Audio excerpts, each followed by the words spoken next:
ఖమ్మం జిల్లాలో city of terrace gardening founder హక్ర శ్రీనివాస సరోజ ఆధ్వర్యంలో సదస్సు నిర్వహించారు. ఈ సదస్సులో మంత్రి తుమ్మల నాగేశ్వరరావు పాల్గొన్నారు.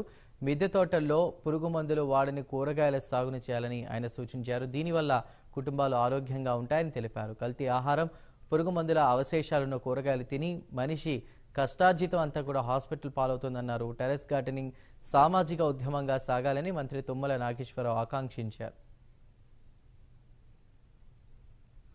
మహిళలందరూ ఈరోజు ఈ అనారోగ్యాలకి కారణం మనం తీసుకునే ఆహారం మాత్రమే. ఆ ఆహారం కల్తీతో పాటు ఎక్కువ పురుగు మందులు వాడేదానికి కూడా కారణమవుతుంది. కాబట్టి మీరు మీ మిద్దె మీద పండేటటువంటి కూరగాయలతోటి మీ కుటుంబాన్ని సంరక్షించుకోవటమే కాకుండా మీ ఆరోగ్యాన్ని కాపాడటం కాకుండా తరతరాలుగా మీ యొక్క సంపాదన, మీ భవిష్యత్తు, మీ పిల్లల భవిష్యత్తుకు ఉపయోగపడాలంటే కల్తీ లేని ఆహారం తీసుకుంటే తప్ప లేదు. మీ సంపాదన, మీ ఆస్తి మొత్తం కూడా హాస్పిటల్స్ అవుతున్నాయి. సామాన్యుడు హాస్పిటల్కి వెళ్ళి వైద్యం చేసుకునే పరిస్థితి లేదు. కాబట్టి దయచేసి ప్రకృతి వ్యవసాయం, న్యాచురల్ ఫార్మింగు, మీ మహిళా తల్లుల యొక్క పుణ్యం అంటూ మిద్దె తోటలకి మంచి ప్రాచుర్యం వస్తుంది.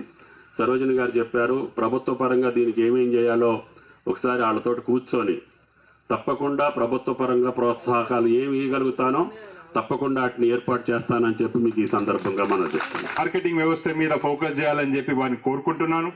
రెండవది సీడ్ కంపెనీస్. ఎందుకంటే ఈరోజు నేను ఇప్పుడు యాసంగి పంట వేయాలి, వరి పండించాలంటే ఏ సీడు ఎక్కడ ఏ ప్రాంతంలో అందుబాటులో ఉంటుంది, ఎట్లా పండించాలని చెప్పి అవగాహన ఈరోజు రైతుల్లో కలగట్లేదు. మనం ప్రతి 4,000 5,000 ఎకరాలకి మనం అగ్రికల్చర్ ఎక్స్టెన్షన్ ఆఫీసర్స్ ని పోయిన ప్రభుత్వాలు నియమించినాయి. కానీ వాళ్ళు ఈరోజు ఫీల్డ్లో వర్క్ చేయట్లేదు.